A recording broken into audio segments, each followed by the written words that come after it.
Están aquí el señor Ministro de Trabajo y Seguridad Social del Uruguay, Pablo Mieres, al que recibimos con un aplauso para esta actividad.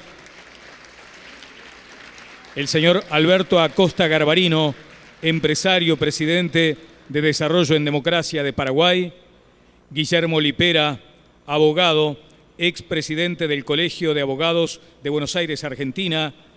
Y como moderador, Luis Bameule, empresario argentino, expresidente de Uniapac Latinoamericana. Precisamente le doy la palabra a Luis Bameule. Hola, ¿me escuchan? Sí. Hola, ¿qué tal? Muy buenas tardes. Este primer panel lo vamos a dedicar a un tema que lo hemos identificado como uno de los grandes desafíos para América Latina, por más que no lo es en el mismo grado para cada uno de nuestros países. El tema de la institucionalidad y cómo se vive y se puede progresar a través de ella. Yo quiero hacer una muy pequeña introducción porque creo que es mucho más interesante lo que tienen que decir nuestros panelistas que cualquier cosa que pueda decir yo. Ahora, para empezar a poner un poco el foco en este tema, digamos, hablando con un ministro de la Corte Suprema de Argentina, él me explicaba algo muy claro que Alberto va a ampliar seguramente ahora en pocos segundos. Él me decía, el origen de la institucionalidad en un país, particularmente en aquello que es lo social, lo que maneja la sociedad como tal, es la Constitución. A partir de la Constitución surgen leyes e instituciones, y esas instituciones a su vez ponen reglas que permiten la cooperación entre los habitantes, los ciudadanos de cada una de estas ciudades, de estos territorios, países, entidades, y a raíz de esa cooperación es que podemos tener desarrollo y crecimiento. Y ahí vamos entonces al punto que hace minutos comentaban acá tanto Gigi como Bruno y Rosario. Si lo que nos está preocupando como miembros de Uniapac, como empresarios, es cómo desarrollarnos, cómo ponemos al hombre en el centro de nuestros trabajos, de aquello que hacemos, tanto como empresarios como ciudadanos de un país, la posibilidad y la importancia que tienen esas reglas para defender a todos, pero especialmente a los más humildes, a los que menos capacidad de defensa por sí mismos tienen. Esas mismas reglas que permiten esa colaboración, esa sinergia entre todos para desarrollar, para que se desarrolle esa persona como ser humano en sus hijos, en sus nietos. Entonces nos vamos dando cuenta de cuál es la importancia en la institucionalidad y del juego y el rol de las instituciones en todo esto. Instituciones hay muchas, desde la moneda, los gobiernos, las empresas mismas, hay mucho juego de instituciones en todo esto. Pero en el fondo lo que estamos buscando es que todas estas trabajen a favor del hombre, de la persona humana. Entonces, quiero ya pasar a nuestros panelistas. Y Alberto, entonces, voy a dejar esto acá. Para continuar con esto, entonces, ¿para qué están las reglas entonces, ¿no? ¿Cuál es la importancia en las instituciones para el desarrollo? ¿Cuál es tu punto de vista? Vos que, Alberto, lidera una fundación para el desarrollo en Paraguay. Bueno, muy buenas tardes. En primer lugar, gracias por la invitación. Realmente para mí es un honor, un placer estar aquí en este evento tan importante. Y para hablar con amigos, diríamos, de un tema que creo que es fundamental para el mundo entero, para América Latina y para cada uno de los países en que estamos, ¿verdad? Cuando terminó la Segunda Guerra Mundial, los países centrales veían que el próximo continente a desarrollarse iba a ser América Latina. Teníamos todo para ser un continente desarrollado. Sin embargo, fue como una especie de esperanza perdida. El Asia nos superó ampliamente. Inclusive el África, que viene de muy atrás todavía, viene más rápido que nosotros. O sea, el tema del desarrollo es un tema que realmente es un tema que nos golpea muy fuertemente, teniendo todas las condiciones para ser un continente desarrollado. Y aquí los estudiosos del tema se preguntan cuáles son las bases, cuáles han sido los caminos que han seguido los pocos países que se han desarrollado, porque todavía sigue siendo una minoría los países desarrollados. Y hay como tres grandes caminos, tres grandes visiones. Algunos son economicistas y creen que el camino es la tecnología, la inversión, el crecimiento económico. Otros explican por el lado cultural, ese proceso de acumulación, de crecer, y muchos explican por el lado institucional. Entre ellos, el más renombrado tal vez sea Douglas North, Premio Nobel de Economía, que dice: para entender el desarrollo es mucho más importante que los cambios tecnológicos, los cambios institucionales. Y esta palabra institucionalidad es una palabra polisémica, se dice, tiene muchos sentidos. Entonces cada uno puede entender diferente. Yo comparto tu opinión de que instituciones en primer lugar son reglas. Si no, viviríamos la ley de la selva, ¿verdad? Si no habría reglas. Entonces las sociedades, para poder vivir civilizadamente, requieren definir reglas. Y esas reglas pueden ser constituciones, que es la más importante evidentemente, las leyes, los decretos, esas son las reglas.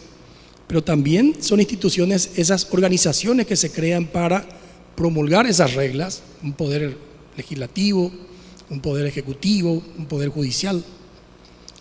Entonces, lo que uno mira un poco viendo el desarrollo de los países es que los países que han conseguido avanzar en el desarrollo, que creo que, como lo dijo bien el Papa, tiene como dos partes, ¿verdad? Una parte que es la creatividad para construir riqueza y una segunda parte que es la distribución equitativa de la riqueza. Para que ocurra esa primera parte, que es construir riqueza, se requiere lógicamente audacia, creatividad, pero se requiere inversión. Y la inversión es la única palanca del desarrollo. Y la inversión es una apuesta en el presente. Yo apuesto hoy en el presente, esperando recoger los frutos en el futuro. Entonces, el elemento central para la inversión es la confianza en el futuro. Yo no apostaría hoy si yo no tengo confianza en el futuro. Y lo que hemos visto es que las reglas, las instituciones de los países que se han desarrollado son instituciones que ofrecen seguridad, previsibilidad, para que la gente, el sector privado pueda invertir, pueda arriesgar y pueda generar el desarrollo. Constituciones que tienen más de 200 años, reglas que respetan la libertad, reglas que respetan la propiedad. Así de sencillo, no es muy sofisticado, ¿verdad? Esas reglas son las que generaron confianza. Y en América Latina, lamentablemente, hicimos todo lo contrario, ¿verdad? Hemos modificado reglas permanentemente, nos hemos hemos limitado la libertad de la gente, nos hemos apropiado de patrimonio de la gente. O sea, el problema en América Latina es básicamente un problema institucional. Esto varía, por supuesto, de país a país, no es lo mismo uno que otro. En mi país particularmente, por ejemplo, la moneda está a cargo de un banco central muy independiente que nos ha permitido tener 70 años de estabilidad monetaria, pero tenemos un poder judicial carcomido por la corrupción, tenemos un parlamento anárquico, o sea, tenemos muchos problemas institucionales que hacen muy difícil que venga la inversión y que venga el desarrollo. Entonces, yo creo que para iniciar la conversación, me parece que es importante, cuando decimos que hay un problema institucional en América Latina, tendríamos que separar un poquito si estamos hablando de reglas o estamos hablando de organizaciones, del poder legislativo, un poder judicial, un banco central, en fin, las organizaciones que son las encargadas de promulgar y hacer cumplir esas reglas. Gracias, Alberto.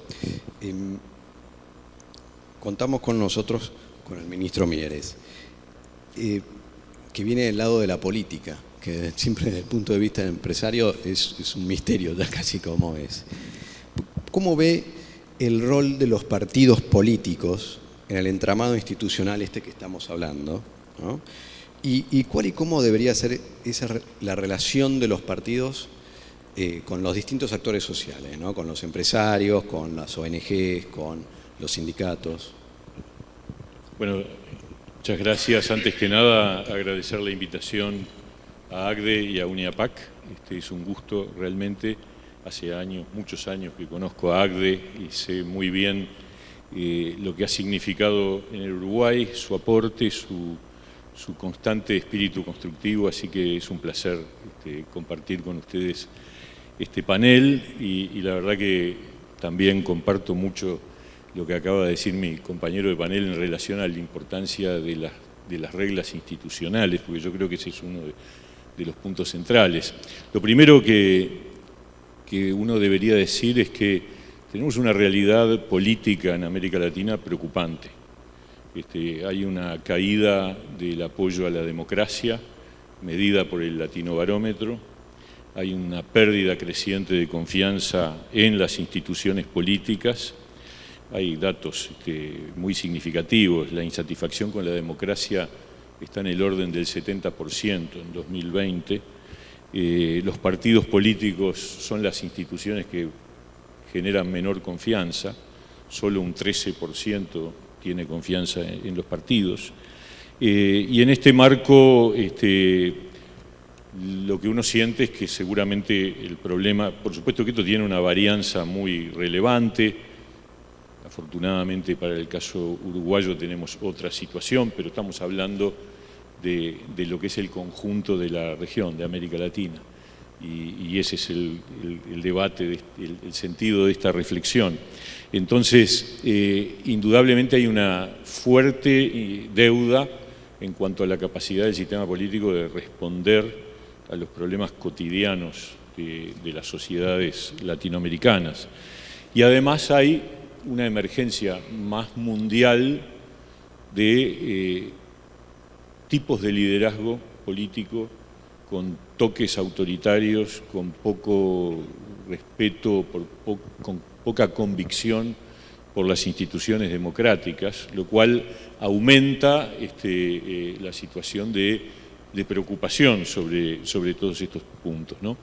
Sin duda que el gran desafío que tienen los partidos es fortalecer la institucionalidad democrática en cada sociedad, reivindicar el apoyo a las reglas de juego, lo que muchas veces implica neutralizarse a sí mismos en cuanto a la tentación del ejercicio de un poder sin límite, porque asumir el respeto a las reglas institucionales implica la autolimitación, es decir, el asumir que uno es objeto de las reglas y que por lo tanto después que existen tiene que cumplirlas.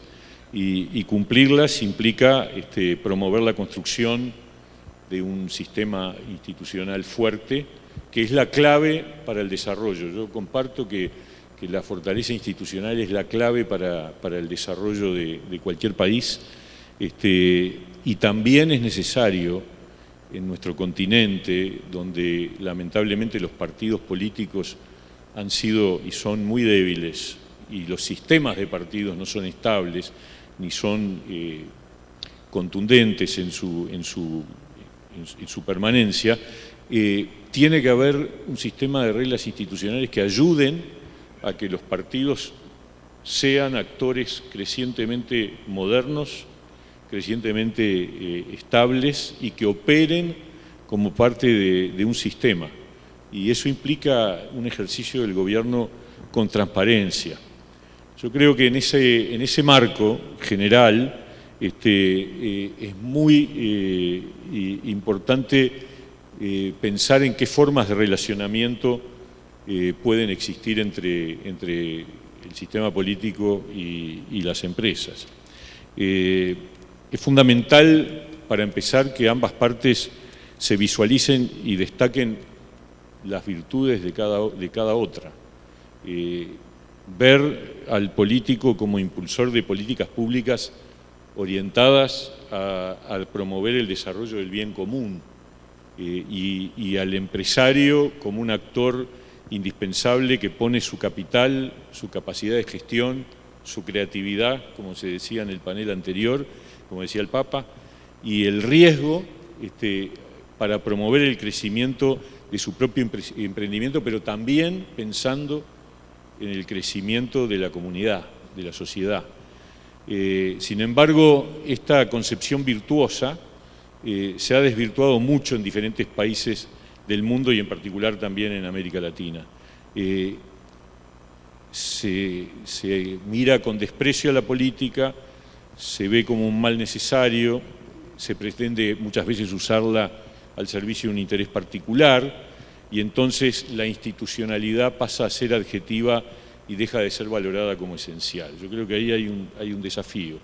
Yo creo que es necesario equilibrar en la relación entre política y empresas la función del lobby con la capacidad de propuesta.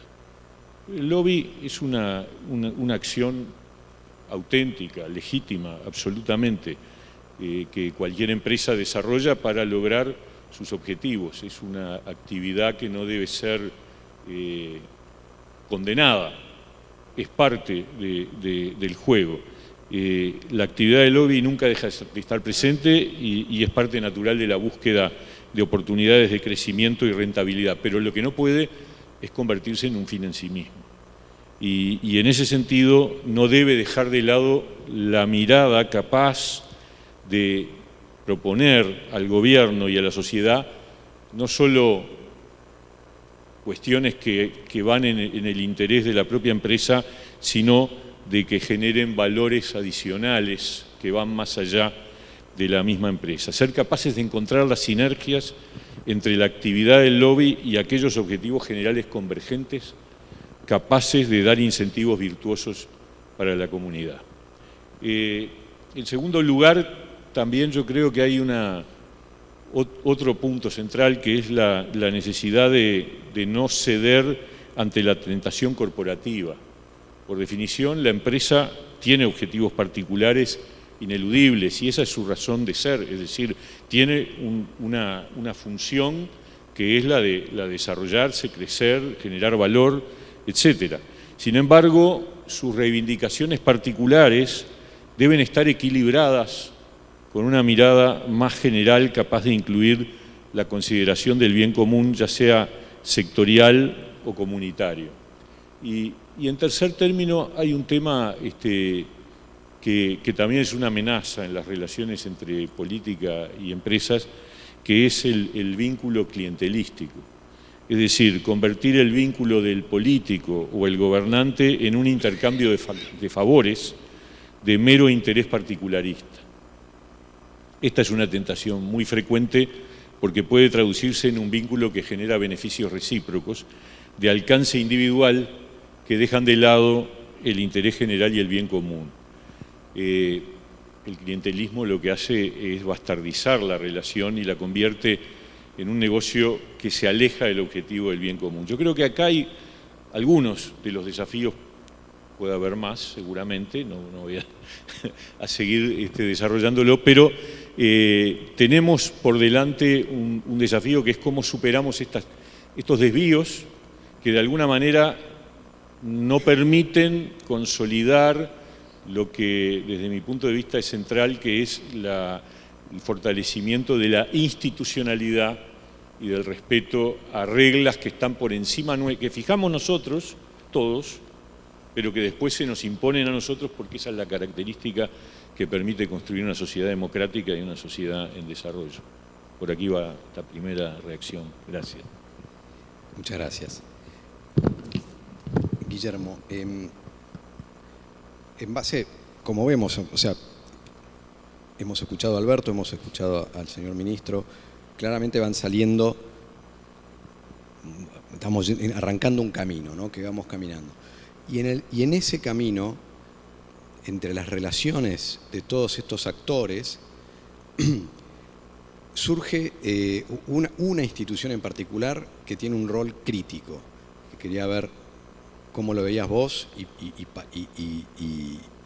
cuál era tus reflexiones en ese sentido, que es el rol de la justicia, como mediador ahí y como componedor de alguna manera y desde distintos ángulos a las relaciones entre todos estos actores y actores que pueden ser un habitante o el Estado. ¿cuáles son tus reflexiones teniendo en cuenta los comentarios que han hecho Alberto y el señor ministro hasta ahora, por favor? Hola. Bueno, en primer lugar quiero agradecer a las autoridades de UNIAPAC y a AGDE Uruguay por la invitación, y más por la iniciativa, ¿no? Porque me parece que es una iniciativa muy, muy buena y que cómo cambiar o mejorar la institucionalidad es algo que a uno lo desvela. Pero no lo digo como abogado, sino que además soy empresario, tenemos nuestra empresa, está armada como empresa, trabajan más de 200 personas, y lo digo como padre de 9 hijos. Es decir, a mí me preocupa porque en el fondo el fin de todo esto es la persona humana. Si nosotros no logramos un sistema, y ahora voy a parafrasear a un constitucionalista que prácticamente ustedes han dicho todo ya, muy conocido, que estaba obsesionado con el poder, que se tuvo que exiliar, se tuvo que ir de Alemania en la época nazi, y bueno, fue muy bien acogido en Estados Unidos, y a él lo obsesionaba el poder, estaba obsesionado por el exceso del poder. Y él decía, el poder en sí mismo es malo, es demoníaco. Entonces, dice, si al poder no se lo controla, si al poder no se le pone límites, termina en degeneración, termina en abuso, termina en tiranía. Entonces, con esta base, que me parece muy importante porque es el norte, tenemos que fijar un norte y después al final 3 o 4 deberes donde podemos hacer foco para ver si empezamos a cambiar un poco este estado de desánimo que estamos viendo en América Latina. Él dice, bueno, hay 2 sistemas en el mundo, que para mí es muy claro. Se llama Karl Lowenstein, el constitucionalista, es muy conocido, poco difundido en Argentina, y él dice, tenés la democracia constitucional y la autocracia. Son los 2 grandes sistemas que hay en el mundo. ¿Qué es la democracia constitucional? Y acá cuando varias veces pronuncié este equilibrio, y él justamente dice que hay democracia constitucional cuando se logra un equilibrio entre los detentadores del poder, que no necesariamente es solamente el Estado, hay varios detentadores del poder, se logra un equilibrio entre todos los representantes de los grupos que tienen intereses y que tienen poder, y también participando de ese equilibrio los intereses de los destinatarios del poder, que son los ciudadanos que no tienen poder en sí mismos y son los que padecen o se benefician del ejercicio del poder. Entonces, ese equilibrio tiene que ser tal que garantice la debida esfera de la libertad humana para el desarrollo de la persona. En el fondo, el fin último es que el poder esté organizado de modo tal que genere un equilibrio que permita que la persona humana, que es la destinataria de todo esto, pueda desarrollarse como persona. Y diríamos nosotros, imagen y semejanza de Dios. Entonces nosotros, el tema nos tiene que preocupar mucho, no solo como empresarios, sino como padre de familia, como ciudadano, como sacerdote o como lo que fuere, porque estamos hablando de la felicidad de las personas. Y se vive una sola vez en la vida. Y si te toca un estado donde no te permiten vivir dignamente, se vive una sola vez. Y es algo que es imperdonable para nosotros como cristianos y creo que tenemos que pelear mucho este tema. No es un tema de abogados, por eso quería aclarar que uno además es empresario que es persona. Así que ese es un tema, lo que a uno lo desvela es cómo lograr que esto se entienda, se haga carne y se sepa que sin instituciones, sin una democracia institucional que se cumpla, que sea efectiva, no hay posibilidad de que la persona sea feliz en el mundo. Entonces, democracia constitucional por un lado, ahora llevo la justicia, pero quiero hacer la introducción porque es una herramienta más de la relojería, el tema justicia. Y del otro lado dice, bueno, la autarquía. Las autarquías, ¿qué son? Son esos países o estados donde todo el poder se concentra en una sola persona o en un grupo. Y ese grupo somete a toda la sociedad a su pensamiento o ideología cultural. Podemos llamarlo, si se quiere, populismo también a esto. Pero son los gobiernos autocráticos. El líder que aparece, que se siente que es dueño de la verdad, que interpreta que él, solamente él, no los demás interpretan al pueblo, y invocando la voz del pueblo pone la ley porque dice, esta es la ley que le interesa al pueblo y yo tengo el mandato y nadie más. Y de ahí viene, por ejemplo, que no respeten a los jueces porque le dicen a ustedes quién los votó. A mí me votó la gente, a ustedes no los votó nadie. Bueno, estos son los dos grandes conceptos. Y el derecho constitucional no es otra cosa que ver cómo conjugar el poder que tiene que ejercer el Estado para mantener el orden con la libertad individual de las personas. Entonces busco un equilibrio. A mayor poder que le doy al Estado y no lo distribuyo bien el poder, más peligro tenemos de que tengamos una dictadura, que tengamos una... Esto es todo, no hay mucho más que esto en el juego este. Yendo a esto, les doy una tarea para el hogar. Hay que lo explican mejor que nosotros porque no son abogados. La obsesión de un abogado a veces, ¿cómo les hago entender a los empresarios que esto no es solo para abogados? The Economist, la revista inglesa, tiene una unidad de inteligencia que publica desde el año 2006, que califica a todos los estados en función justamente de la democracia, el estado de la democracia constitucional, como la definí recién, ¿no? Que esté este equilibrio y que se respeten las instituciones. Entonces, divide en cuatro grupos, y lo importante de la división esta, no lo digo por estar en Uruguay, pero casualmente en la mejor categoría hay solo 2 países latinoamericanos, que son Costa Rica y Uruguay. Están considerados, son los únicos 2 países de América Latina considerados que tienen una democracia plena.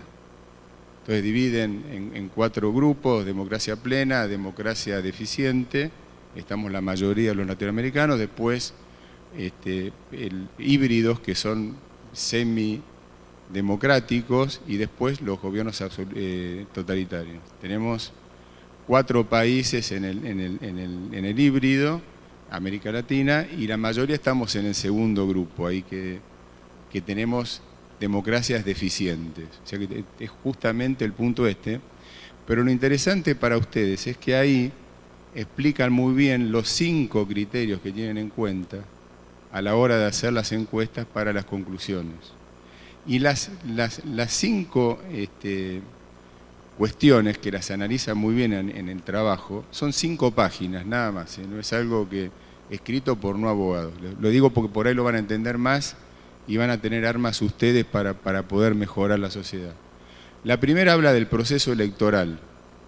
Si el proceso electoral no es limpio, no es sano y no es realmente... Entonces ya estamos... Es un punto muy importante, que haya pluralismo. El segundo de los puntos, los tengo anotados por las dudas y es el funcionamiento de los gobiernos. Es decir, las decisiones que toma el gobierno se implementan después. Una, la Constitución, porque estamos hablando que nosotros nos pusimos de acuerdo, nuestros antepasados, en la Constitución. Pero después, cuando uno va a los hechos, la Constitución no se cumple, si no se logra implementar después. O sacamos una ley y no se implementa. Entonces, lo que miden es el grado de eficiencia del Estado a la hora de implementar las reglas y las decisiones que toma. Una cosa es decidir y otra cosa es cumplirlo después. El tercer punto habla el respeto a las libertades individuales y todos los derechos reconocidos en los tratados internacionales, los derechos humanos. Derecho a la vida, a la propiedad, bueno, derecho de prensa y demás. El cuarto es la cultura política. Este es muy, muy interesante cómo lo definen, porque ellos dicen, bueno, significa que el que pierde en una elección respeta al que gana y le entrega el mando. A mí me causó muy fuerte el punto, porque a veces los que pierden no son capaces de entregar el bastón de mando al que gana. Pero es profundo el punto, porque la democracia es un juego, están las reglas, a veces se gana, a veces se pierde, pero todos somos parte de lo mismo y no es una pelea a vida o muerte. Estamos conviviendo en un juego, a veces gano, a veces pierdo, pero tengo que respetar al que gana y acompañarlo cuando gana, no quedarme como que es mi enemigo. Es parte del juego. Está muy bien porque cada uno de estos puntos tiene 5 criterios muy bien explicados, que la verdad no lo había explicado así en ningún libro de derecho. Por eso lo recomiendo y lo van a entender, porque somos líderes y tenemos que liderar y ver cómo podemos cambiar este mundo. Y el último, que es el que más me fascinó de todos, habla de participación ciudadana. Y ahí explica que no es solo participación que las ONG o las asociaciones empresarias o lo que fuere, o colegios de abogados participemos. Dice, no. La persona, ¿qué porcentaje de ciudadanos participan en la vida, vos te referís a eso, que participan en la vida de los partidos políticos? Si a mayor cantidad de ciudadanos que participan en un partido político, en la elección de los representantes del partido político, en el desarrollo de la plataforma, y después además votan, mayor calidad de democracia tenemos. ¿Esto por qué me pareció muy importante? Porque nuestra generación fue educada como que la política era mala palabra. ¿Sí? Vos sos, es malo eso, no te metas. Y hoy aún todavía uno siente que no, la política, en los partidos no me meto, yo la toco de afuera. Entonces yo desde la tribuna, los políticos juegan al fútbol, ¿no? Juegan el partido con la camiseta. Y yo desde la tribuna canto. Entra la pelota bien, no entra la pelota mal. Pero no. Nosotros tenemos que empezar, tenemos la obligación como ciudadanos de participar activamente en un partido político. Y no es pecado esto. Es responsabilidad nuestra, porque los políticos, nuestros representantes, son los que en definitiva van a administrar el poder o van a implementar las medidas del poder. Entonces, ¿por qué lo tengo que ver desde afuera? Entonces, creo y me interpelo a mí mismo siempre, si no llega el momento de decir, bueno, uno puede ser empresario y estar afiliado a un partido político. Y es más, y además puede preocuparse y trabajar dentro del partido político para que lleguen los mejores, para que haya internas sanas. Porque si no, si ya partimos mal de que no nos metemos en los partidos políticos, que son los que van a poner los candidatos, que luego son los que van a ser votados, y la verdad, el primer punto, que el sistema electoral sea bueno, transparente, pluralista y demás, y ya estamos partiendo mal. Creo que es un tema que tenemos que trabajarlo, me parece, y al menos en Argentina estamos muy en falta con este punto porque dejamos, ni hablar de los pobres que se meten en política por un tiempo, después se van porque se quedan muchos en la... Pero creo que es un punto muy importante. Dentro de esto, y termino, la justicia está dentro de este organismo, es parte del diseño constitucional. Es uno de los poderes, en algunos países, que va a controlar o funciona como contrapeso de los otros poderes. Cuando los demás poderes se exceden o no cumplen la Constitución, la justicia es la garante de que se deba cumplir la Constitución. En esto Hamilton, que fue uno de los redactores del Federalista, eran publicaciones a fines del siglo XIX, decía que un americano, Hamilton, escribía, se publicaban en New York para convencer al pueblo de New York que se adhiriese a la Convención de Filadelfia, que fue la Constitución. Entonces decía, bueno, el Poder Judicial es el más débil, pero hay que fortalecerlo. ¿Por qué es el más débil? No maneja las armas, no maneja la bolsa de dinero. Entonces, y además le tiene que decir al poder, esta ley es inconstitucional. O además por él lo tiene que meter preso. Entonces, dotémoslo de la mayor cantidad de facultades para que pueda ser fuerte y pueda ejercer su rol.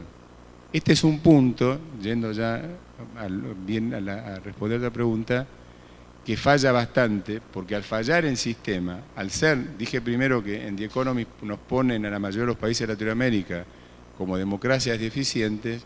Si una democracia es deficiente, también es deficiente porque el sistema no funciona, el diseño de la Constitución es bueno, pero no se lleva a la práctica, y entonces terminamos con poderes judiciales débiles. Poderes judiciales que la verdad les cuesta mucho poder enfrentar el poder, les cuesta mucho poder enfrentar la corrupción, y después en otra vuelta te puedo hablar más críticamente del Poder Judicial, que tampoco es controlado, así, eso es un oscurantismo, lo que saca, lo que deja de sacar, cómo trabaja, pero bueno, creo que... Bien, gracias. Alberto, me interesa ver tu visión siguiendo un poco lo que venía comentando, ¿no? Guillermo, en este sentido de ese rol político del empresario, ¿no? Pero ahora pensémoslo en el tema de políticas públicas o de bueno, cómo incido en la discusión o el debate social en ese sentido? ¿Cómo ves que podría ser eso? Bueno, yo creo que en ese sentido el inglés es más claro que el español, porque en el inglés se divide, la palabra política en español lo usamos para todo, ¿verdad? En inglés se separa politics de lo que son policy, ¿verdad? Y hay que separar claramente. La política tiene dos tiempos, es como no sé si un partido de fútbol, pero son dos tiempos diametralmente diferentes. El primer tiempo, yo suelo decir, es el ganar las elecciones, y generalmente es el tiempo de la indefinición. El candidato no se define porque requiere el voto de los pobres y la plata de los ricos, ¿verdad? Entonces tiene que tener un discurso tan ambiguo que no define nada. La mayoría de los partidos políticos en mi país, por lo menos, y creo que en muchas partes de América Latina, se han convertido puramente en maquinarias electorales, sin ideas, sin propuestas realmente. Entonces, esa es la primera parte, es la politics, ¿verdad? Ahora, a mí me consta en el caso nuestro, y voy a contar un poco mi experiencia en el Paraguay, ¿verdad? La mayoría llegan al poder sin tener idea clara qué es lo que quieren hacer, qué van a hacer. Y ahí viene la segunda parte, que es la policy, las políticas públicas, que es, políticas públicas son las soluciones a los problemas públicos. Hay problemas públicos, ¿y cuáles son los problemas públicos? La falta de bienes públicos, ¿verdad? Falta de educación, falta de seguridad, falta de salud. La falta de provisión de bienes públicos genera un problema público. Y ese problema público requiere de políticas públicas concretas, ¿verdad? Y yo ahí veo, y un poco ahí me diferencio un poquito lo que estabas comentando, el rol nuestro en la fundación es trabajar en esa segunda parte del partido, ¿verdad? Nosotros no trabajamos en la primera parte. O sea, no es que no tenemos posiciones personales, evidentemente, pero la fundación trabaja en proponer soluciones, propuestas concretas en políticas públicas. Y algunas experiencias, algunos mensajes sobre el tema, ¿verdad? Para poder proponer cosas concretas, si hay un proyecto de ley y proponer una redacción concreta de un proyecto de ley, una cosa es, voy a poner un ejemplo mío personal, yo estoy presidente de un banco, se iba a modificar la ley de bancos y me reuní con un grupo de senadores, conocía el tema, le empecé a hablar en una charla de café, como se dice, ¿verdad? Le di un montón de ideas y en un momento me para un senador y me dice, bueno, escribí un proyecto alternativo de ley, ¿verdad? Entre esa charla de café y el proyecto alternativo hay un mundo de diferencia, ¿verdad? Tengo que contratar abogados, ver si es constitucional, ver legislación comparada, requiere otro tipo de propuesta. Pero si vos no llevas propuestas concretas, cosas bien concretas, no podés influir. Vas con discursos generales, tenés que llevar cosas concretas. Y para poder llevar cosas concretas se requiere fortalecer lo que se llaman las organizaciones intermedias. Yo solo no puedo influir en políticas públicas, pero sí puedo tener una asociación como ACDE, puedo tener una asociación, una fundación como tenemos nosotros, donde el sector empresarial aporta dinero, hay que poner plata, hay que contratar economistas, hay que contratar abogados, hay expertos para poder llevar propuestas concretas al sector político. Si no, quedamos en un discurso general, vago, ¿verdad? Entonces, yo quiero hacer esa, que creo que es importante que en un espacio como este, de empresas, pero sobre todo de empresarios, y que además somos ciudadanos, no somos nomás empresarios, ¿verdad? Yo creo que somos más que empresarios, ¿verdad? Somos padres de familia, somos amigos, estamos en el club, tenemos muchos roles en la sociedad. Y un rol es el rol político que tenemos la obligación de ocupar. Y bueno, ahí cada uno tiene su vocación. Hay gente que le gusta la primera parte de la política, que es entrar en los partidos, activar, que es importante, es necesario. Yo no estoy hablando mal de eso. Pero hay que saber que hay una segunda parte que es tan importante como la primera y que generalmente nosotros descuidamos por falta justamente de organizaciones intermedias fuertes. Yo estoy en la Asociación de Bancos en Paraguay y voy a decir aquí públicamente, una asociación de empresas ricas, pero es una asociación muy pobre. Porque primero que no hay comunidad de intereses. Hay bancos grandes, bancos chicos, bancos extranjeros, bancos nacionales. Bueno, en la medida que no trabajemos lo que es común, la asociación se debilita, evidentemente, ¿verdad? Por otro lado, tienen muchos recursos, pero no están muchas veces dispuestos a aportar a la asociación. Entonces la asociación no tiene la gente preparada, no tiene la calidad de gente necesaria para poder llevar cosas concretas que realmente puedan ser importantes en esa parte de impulsar e influir en políticas públicas. La clase política en mi país, con todos los problemas que hay, necesita, inclusive muchas veces por la ignorancia que hay en los temas, cuando vos llevas algo concreto, te toman, si es razonable. Ahora, ahí viene un segundo punto que aprendimos, que es lo que mencionaste, ministro, justamente, ¿verdad? Que en lugar de descalificarnos, tenemos que vernos como complemento, ¿verdad? La política es imprescindible. ¿Qué sería, si no hay política, qué sería de la salud pública, de la educación pública, de la seguridad pública? Ese es el rol de la política. Ahora, si elegimos mal, tenemos malos políticos, ese es otro tema, pero sería peor no tener políticos, ¿verdad? Entonces, trabajemos con los políticos, tienen un rol que cumplir. Y ahí tenemos que también entender la lógica política, si queremos influir. La lógica política no es ilógica, tiene otra lógica. La lógica empresarial es ganar dinero, porque si no gana dinero la empresa quiebra y se cierra la empresa. Y la lógica política es ganar las elecciones. Si él pierde votos, él desaparece como político. Entonces, yo no le puedo llevar una propuesta que me favorece a mí económicamente o a mi grupo y le perjudica políticamente al político, ¿verdad? Claro que no va a aceptar. Entonces, hay que buscar también, hay que tener la inteligencia, si queremos influir en políticas públicas, la inteligencia de llevar propuestas éticamente correctas, técnicamente bien redactadas, pero políticamente viable, ¿verdad? Políticamente viable, o ver cómo viabilizar esa propuesta, ¿verdad? Y yo les puedo decir por la experiencia nuestra, que creo que es importante compartir, uno puede influir mucho si es que tiene ese foco, diríamos, de trabajar en eso, en esa parte, ¿verdad? Y yo creo que hay que separar también un poquito lo que mencionaste, ministro, el lobby del advocacy, ¿verdad? Yo creo que muchos estamos, los empresarios en Paraguay por lo menos, muy focalizados en un lobby más defensivo, impedir que se aprueben leyes que le perjudican, ¿verdad? Y no en promover políticas del bien común o salirse de la zona, de su sector, diríamos, y hacer advocacy sobre temas que son del bien común, ¿verdad? Estamos muy focalizados, los gremios fuertes en Paraguay generalmente son gremios defensivos, que ante cualquier ley que va a salir, cierran rutas, hacen lo que sea y impiden, pero no proponen, ¿verdad? No proponen. Entonces, el rol político yo creo que es un rol en los dos tiempos de la política, ¿verdad? En la politics hay que participar, pero también hay que participar en la segunda parte, que es la parte de la policy, que es la parte de políticas públicas. Gracias, Alberto. Señor ministro, siguiendo con esta misma línea, entonces, desde su punto de vista, ¿cómo la política y las instituciones públicas pueden trabajar ese acercamiento, ¿no? para poder engranar a los distintos actores sociales de tal manera que puedan colaborar y trabajar juntos y cada uno poder ofrecer lo mejor posible, ¿no? En búsqueda del bien común?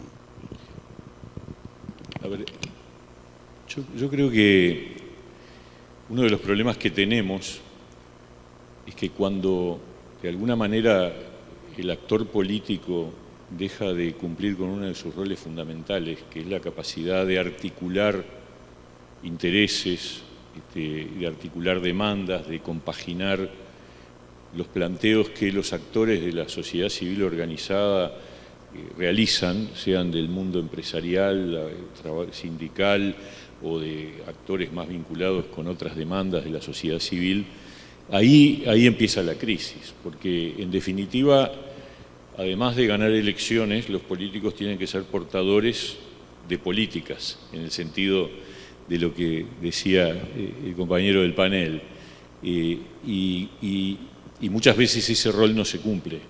Y entonces los actores de la sociedad tienen que, de alguna manera, intentar suplir esa capacidad integradora que supone la función política. Me parece que ese es un gran desafío.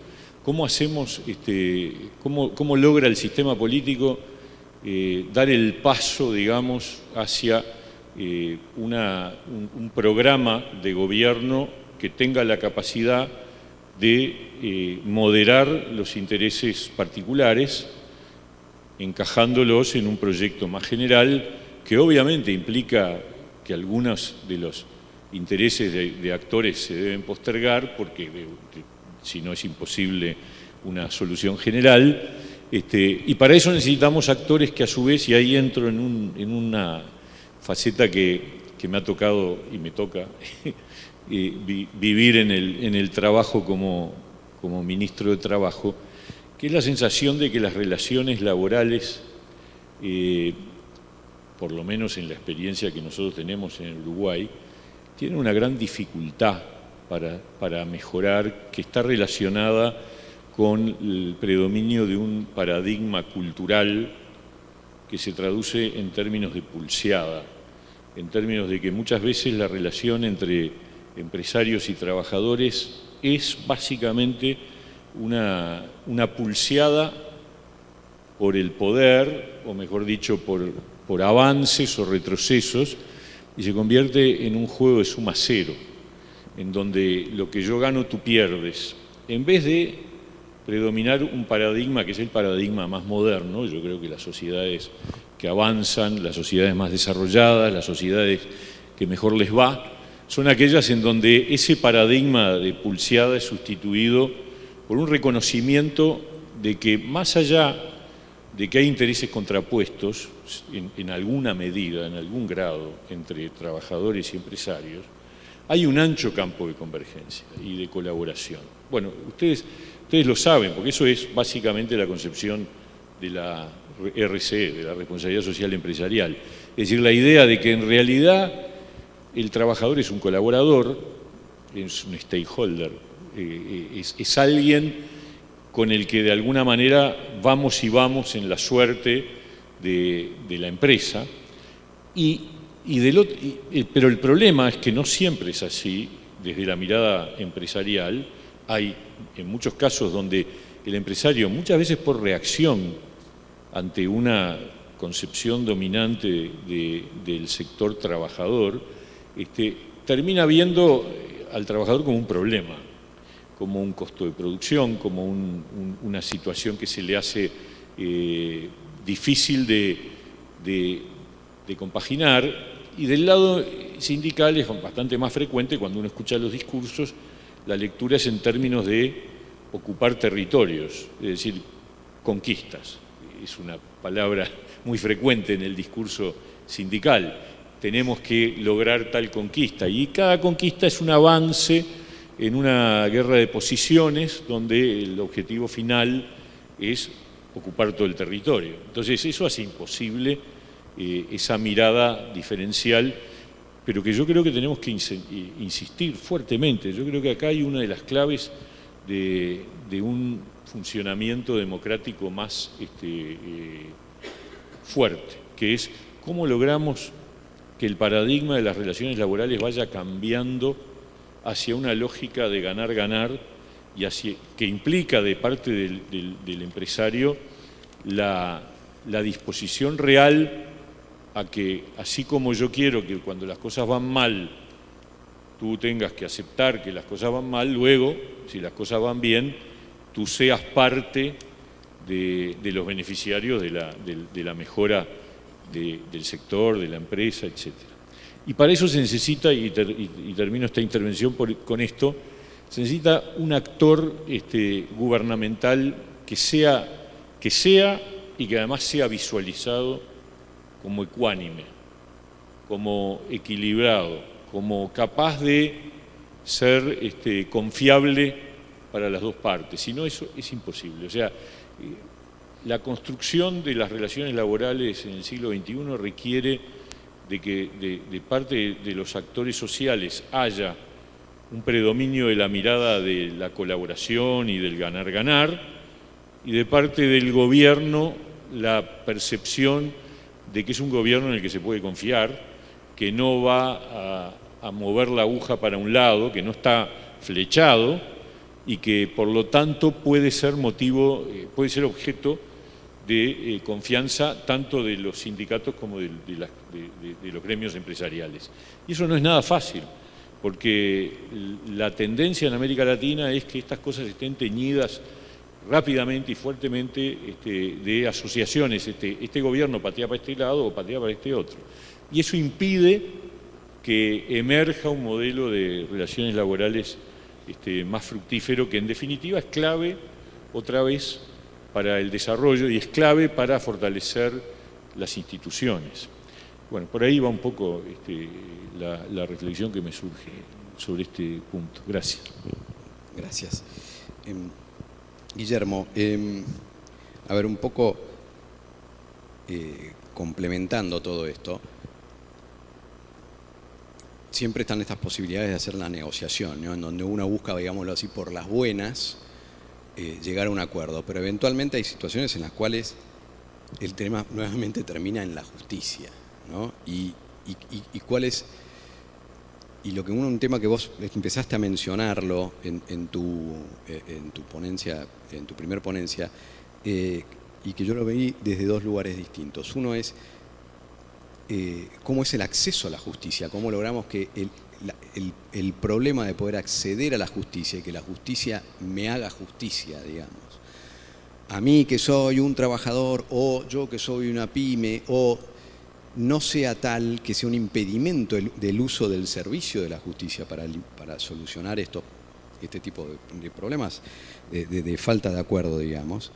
Y después, a la vez, cómo funciona, o cómo vos mencionaste muy claramente, la opacidad que a veces desde afuera se ve en el sistema de justicia a su funcionamiento.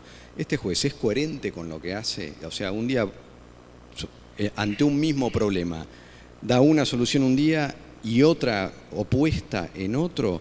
¿Cómo podemos desde la sociedad ayudar a que nuestro sistema de justicia funcione mejor? ¿No es cierto? No sé si eso... Clarísimo. Sí. Una pequeña aclaración porque por ahí me expresé mal. Yo no le tengo todo el respeto del mundo y de hecho en ACDE estuve varios años en el consejo. Las asociaciones intermedias son claves. Lo que quiero decir es que necesitamos también ayudar e incentivar a que muchos jóvenes sobre todo, se metan en la política para nutrir de savia a los partidos. Los partidos políticos son las arterias de un Estado. Si no tenés partidos políticos, no. Entonces tratemos de que a la par, me parece muy buena la descripción tuya, la comparto absolutamente, de que hacen trabajos, pasan propuestas técnicas y demás. Creo que es y no o. Claro, son los dos, pero me da la sensación a veces, por lo menos en nuestro país y por lo que veo en los informes, hay un problema en los partidos políticos. Si tenemos buenos partidos políticos, la probabilidad de que tengamos buenos gobiernos es mucho mayor. Ahora, si no tenemos buenos partidos políticos con dirigentes bien formados, estamos en problemas. Me quería referir a ese punto. Yendo a la pregunta ya concretamente, el acceso a la justicia, el principio general está en los tratados internacionales. Todo ciudadano tiene derecho a un juez imparcial y que tenga la solución en tiempo razonable. Tiempo razonable es decir que no estemos 3, 4 años para que un tema se solucione. Vamos a ejemplos concretos, un ejercicio. El lunes fui a un juzgado. Claro, yo sabiendo cómo son más o menos los tribunales, le pregunto al juez, ¿cuántos expedientes ya estás tramitando? Y le hice me dio el número, y después a 3, uno fuiste vos, les pregunté, empresarios, ¿cuántos expedientes puede tener un juzgado civil en donde tramitan? Todos los temas de responsabilidad civil, accidente de tránsito, sucesiones, ejecuciones hipotecarias. Le damos un número, le digo, tiene 2 secretarios, 30 años cada uno y 16 empleados. Un número. Entonces, el primero me dijo 100 juicios, el stock en trámite, 100 me dijo. El segunda, era una empresaria, me dijo 200. Hoy le pregunto a él y me dijo 250. Digo, El que más cerca estuvo fuiste vos, pero bastante alejado de la realidad. ¿Cuántos expedientes tiene este juez? 5.000. Un stock de 5.000 casos en la capital federal, un juzgado nacional en lo civil, y no es el único. Y no todo el mundo llega a Buenos Aires, pues es un privilegio poder llegar ahí, porque generalmente van con abogados y son todos temas importantes o grandes. Un accidente de tránsito.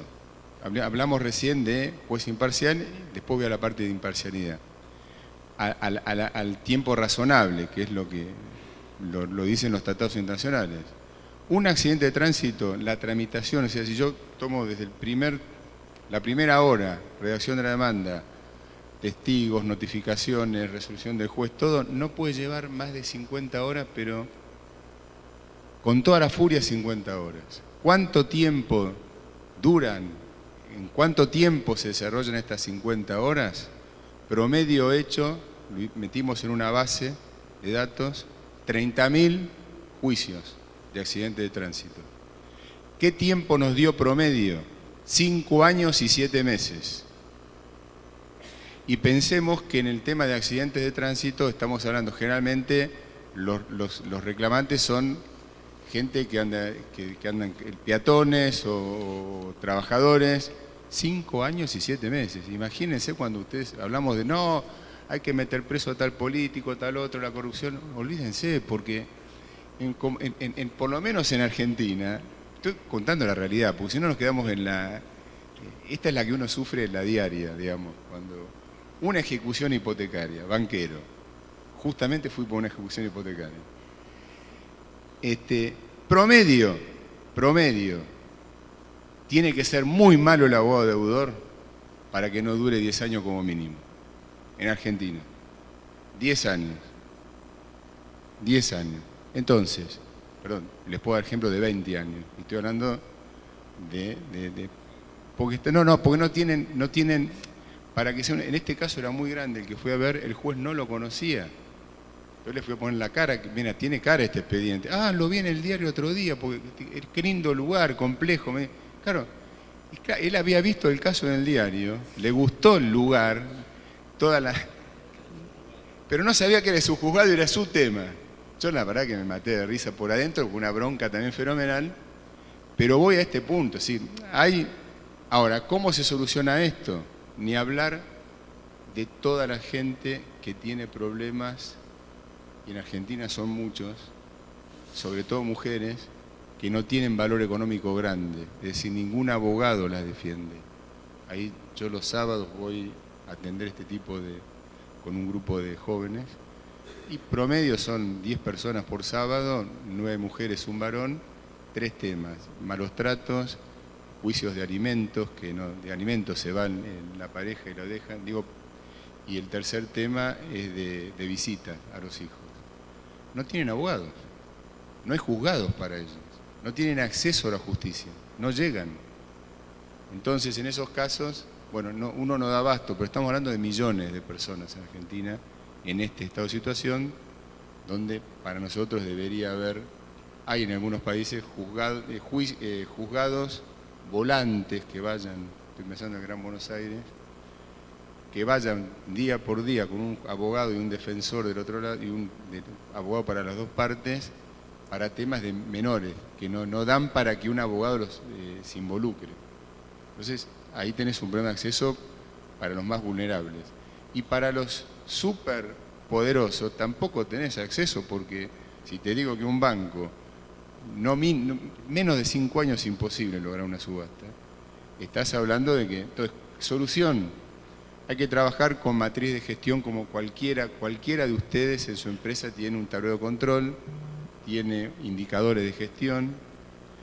En Argentina, con 2 entidades y con el Colegio de Abogados, una de ellas AmCham, que es la Cámara Empresaria Americana, hicimos un proyecto de reforma del Consejo de Magistratura donde propusimos, que son quienes eligen a los jueces y controlan o deben garantizar una eficaz prestación de servicio de justicia, propusimos que elabore una matriz de gestión de manera que uno pueda ir controlando la carga de trabajo de los juzgados, toda la información, quién tarda mucho, quién tarda poco, los testigos cuántas veces se repiten, porque también pasa en la base de datos que hicimos, hay testigos que aparecían en varios juicios, trabaja de testigo, no es un testigo.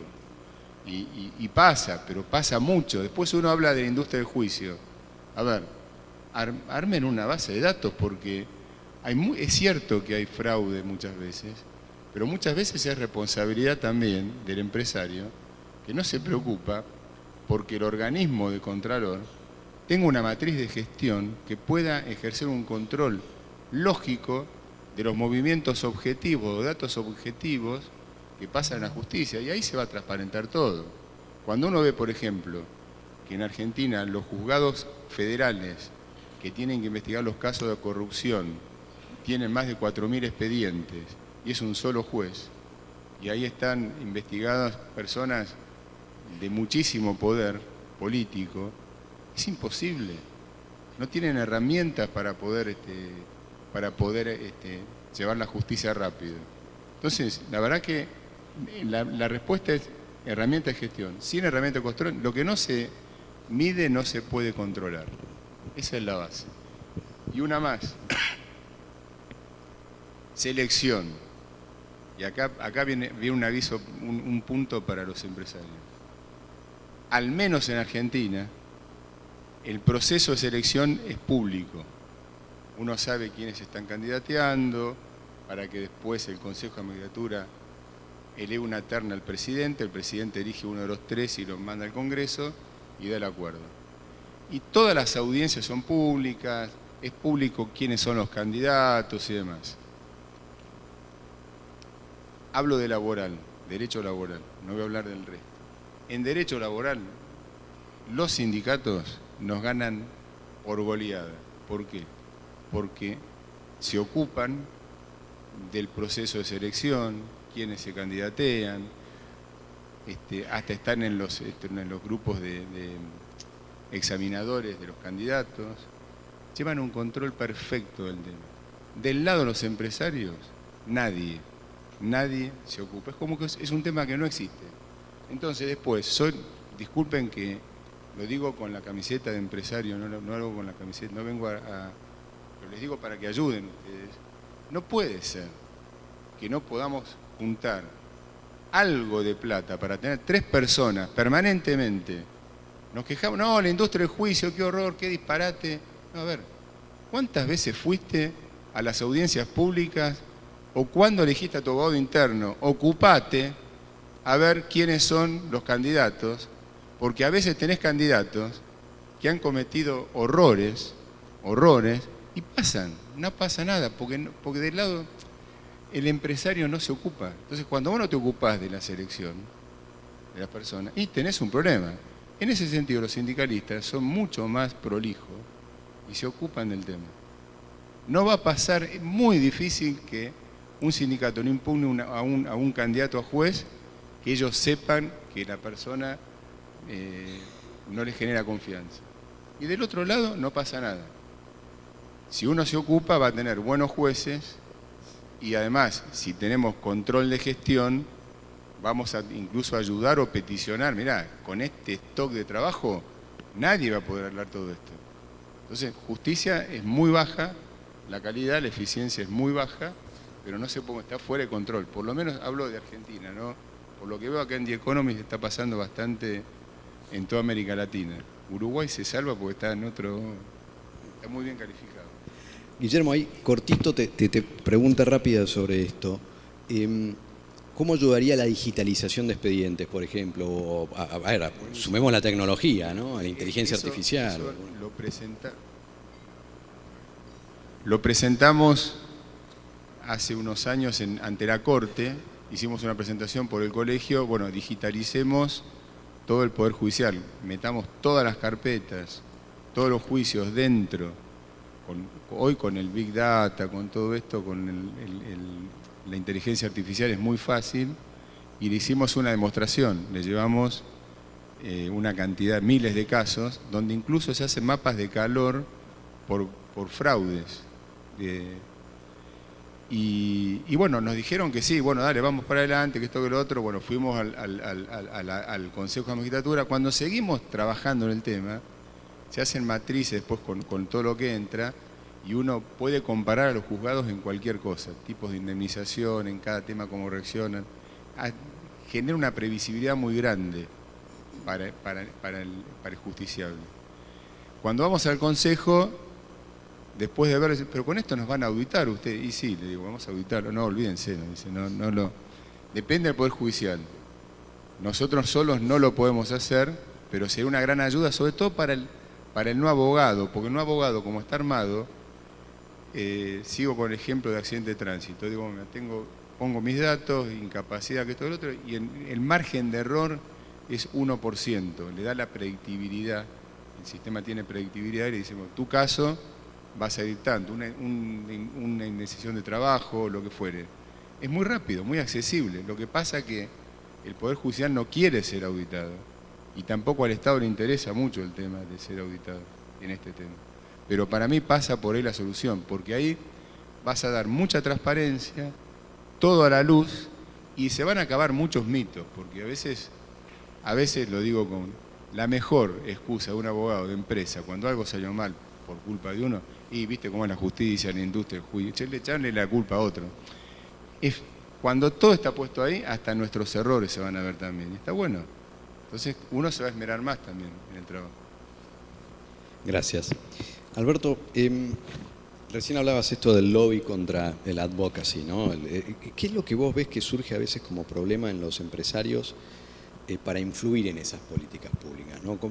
Eso que estábamos un poco entre vos y el señor ministro, ¿no? Empezando a trabajar los distintos grupos, donde, de la manera que, digamos, Guillermo recién hablaba de esta falta que a veces tenemos los empresarios de no ocuparnos del tema justicia.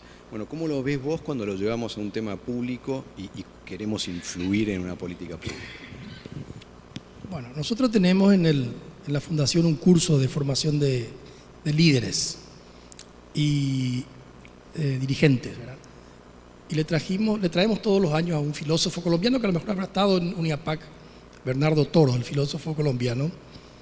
Y Bernardo vino al Paraguay, recuerdo, y preguntó a un grupo así como este cuántos de los que estaban ahí habían leído la Constitución de Paraguay. Y no sé si alguno levantó de vergüenza, pero la mayoría no había leído, ¿verdad? Y nos comentaba que en Colombia los chicos leen la Constitución. Es la Carta Magna, es la ley suprema, ¿verdad? Y estamos jugando el partido sin saber cuáles son las reglas del juego, ¿verdad? Entonces, una de las cosas que yo noto es el enorme desconocimiento de la mayoría. Hay algunas contadísimas excepciones en mi país que entienden cómo funcionan las instituciones. Cómo funciona el Congreso, por ejemplo. ¿Cuál es el proceso parlamentario? Yo he tenido reuniones, por ejemplo, con mis colegas banqueros y hay un proyecto de ley en el Congreso y sale alguien que es presidente de un banco importante y me dice, vamos a ir a hablar con el presidente del Congreso a oponernos, como si fuera el presidente del Congreso un dueño del Congreso, ¿verdad? Tiene su lógica empresarial. El presidente es el dueño y hablo con él. No sabe que hay comisiones, que hay el Senado, que hay diputados, que hay primera vuelta, segunda vuelta, no entiende nada, no sabe nada, ¿verdad? Entonces, pero es una mayoría, en mi país por lo menos es una amplia mayoría,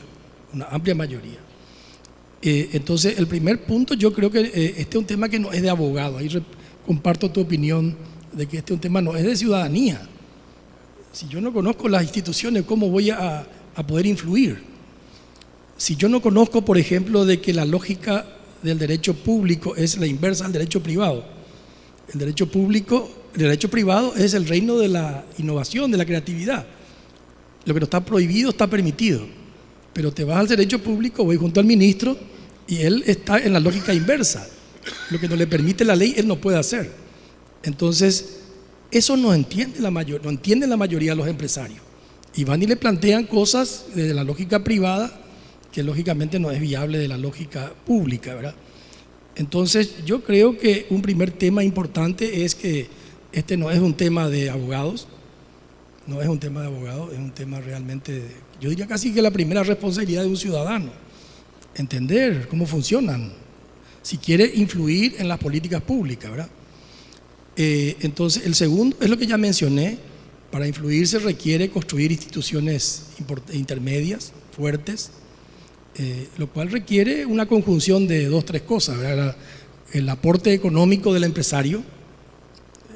Habías mencionado el caso que para una gestión nadie quería aportar dinero. Bueno, lógicamente hay reticencia de aportar. En ese sentido nos ganan lejos los sindicatos, las ONG ambientalistas, todas tienen mucho más recursos que lo que ponen los empresarios, ¿verdad? Entonces hay que aportar a esas instituciones, hay que contratar gente de muy buen nivel, ¿verdad? Para llevar cosas concretas y defender o impulsar posiciones concretas, ¿verdad? Entonces el primer tema es entender, leer algo de cómo funciona todo eso, entender la lógica y llevar cosas concretas, ¿verdad? Yo creo que esas son las cosas que yo noto que en mi país la mayoría no hace. Y estoy hablando de grandes empresarios, ¿verdad? No estoy hablando de... entonces, ese es un punto yo creo que es fundamental. Y tenemos que salirnos un poco de la zona del interés exclusivamente. Este curso que te estamos haciendo tiene como objetivo que el que hace el curso salga, usando un término ganadero, ¿verdad? Tranquera para afuera de la empresa. No es tranquera para adentro, tranquera para afuera, que vea el sector más ampliamente y que vea el bien común más ampliamente. Porque muchas veces por defender posiciones muy particulares o muy egoístas, creamos problemas mucho más graves más adelante, ¿verdad? Entonces, mi mensaje un poco es, involúcrense en lo que les mueve el estómago. Si es la politics, meterse en política, como dice, o si les mueve la policy, métanse en la policy. Dentro de eso, ¿en qué le mueve? La salud, la educación, lo ambiental, lo que les mueva, pero involúcrense, fórmense y constituyan y creen organizaciones intermedias fuertes. Yo creo que eso sería mi mensaje final, ¿verdad? Muchas gracias, Alberto. Señor ministro, en ese caso, un poco siguiendo con lo que arranca Alberto, ¿no? Entonces, nos encontramos en un juego en la sociedad en la que tenemos empresarios, políticos, sindicalistas, distintas fuerzas, ¿no? Que en general, como usted bien decía antes, a veces se ven como un problema, mutuamente. ¿Y cómo hacemos para que, de vuelta, trabajen siguiendo un poco en esta línea, ¿no? Y que salga algo positivo? Seguramente hay un rol, como usted decía, para la política, para articular, pero creativamente pensando, ¿cómo avanzamos? No solo ser confiable, equilibrado, etcétera, como hablamos en la ronda anterior. Antes de eso decir, la democracia plena de la que hoy disfruta Uruguay no es un logro para siempre. Es decir, hay que defenderla, cultivarla, desarrollarla todos los días. Nadie lo tiene ganado de una vez para siempre, y nosotros mismos tenemos experiencia que vivimos. Tuvimos una dictadura durante 11 años que afectó. O sea, hoy Uruguay es una democracia plena y era también antes, y de repente vivió un proceso de deterioro que terminó en una dictadura. Por lo tanto, todos tenemos que poner siempre algo de nuestra parte para mantenerlo firme y fuerte. Y en ese sentido decir, aparte de lo que hablaba antes de la justicia, de la ecuanimidad, del equilibrio, de que las partes, los sectores sociales vean al gobierno como un gobierno que le da garantías, que no vuelca la balanza para un lado o para el otro. A mí me parece que hay 4 cosas más que son fundamentales. La primera es la coherencia, que lo que se promete después se cumpla. Me parece que ese es uno de los grandes problemas de la debilidad de la democracia. El sentimiento que tienen los ciudadanos de que en una campaña se promete mucho y después no se hace lo que se promete. Me parece que ahí hay un desafío que tenemos la política, más allá del país que sea, en cualquier país del mundo, pero particularmente en América Latina, que es decir, somos confiables porque somos coherentes, porque lo que decimos después lo cumplimos. En segundo lugar, que en el ejercicio del poder asumamos que somos limitados, y eso refiere a la institucionalidad, refiere a las reglas de juego, refiere a que hay reglas, no solo leyes, sino cultura política, que hace que tú tengas ciertas potestades y que puedas hacer solo lo que te permite la norma y no más allá de eso.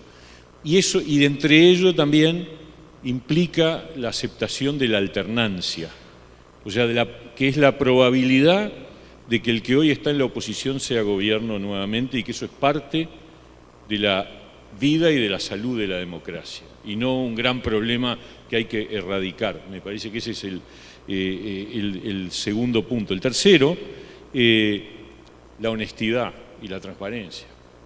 Uno de los grandes problemas es la corrupción, al punto de que uno escucha muchas veces ciudadanos en distintas partes de América Latina que dice, roba pero hace.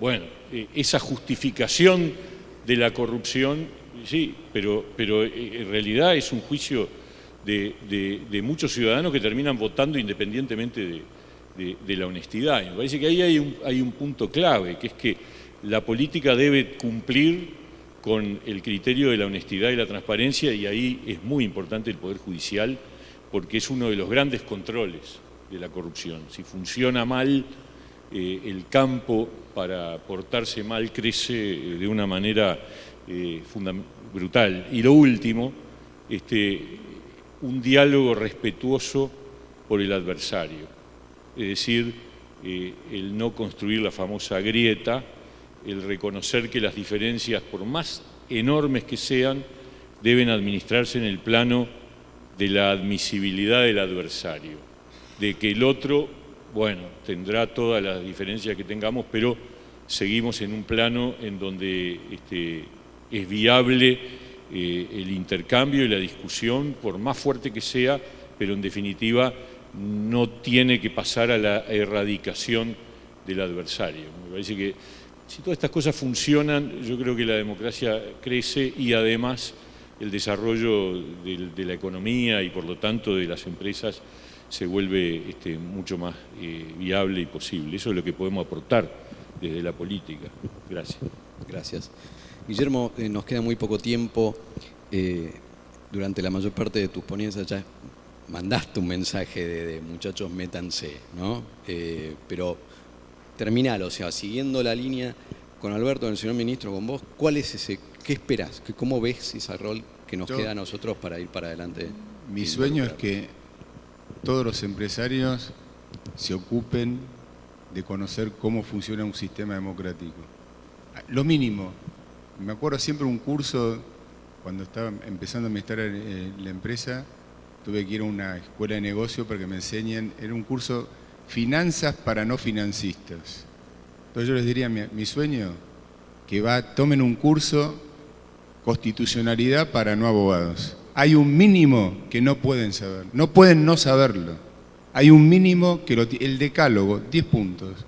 Porque cada vez que se enfrenta con un ministro, con alguien, tienen siempre una oportunidad de ir más allá del tema, porque siempre por el tema de la experiencia, cuando le pega el bolsillo, están ahí, al toque, pero ese es un toma y daca, pero se olvidan de lo otro, que muchas cosas que al final pegan el bolsillo empiezan mucho antes por no tratar con los políticos o con los organismos contralor esos temas que se dejan para más adelante, pero son los que tienen alto impacto, que son los temas institucionales.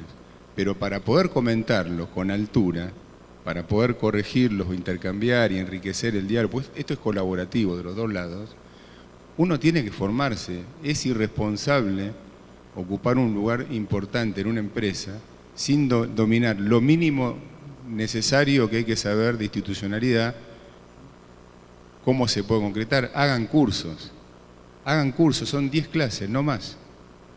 Hasta las pueden cobrar y podemos sacar plata para las entidades intermedias, pero hay que hacerlo porque nosotros pagamos para aprender finanzas y no saben lo que nos cuesta, muchísimo. Ustedes hagan el esfuerzo, son unas pocas páginas, pero viene bien, pero fórmense y ocúpense, espacio que uno ocupa, lo ocupa otro, y con llorar no alcanza. Señores, muchísimas gracias por su participación en este panel. Dejo en tus manos cómo seguimos. Muchas gracias a todos.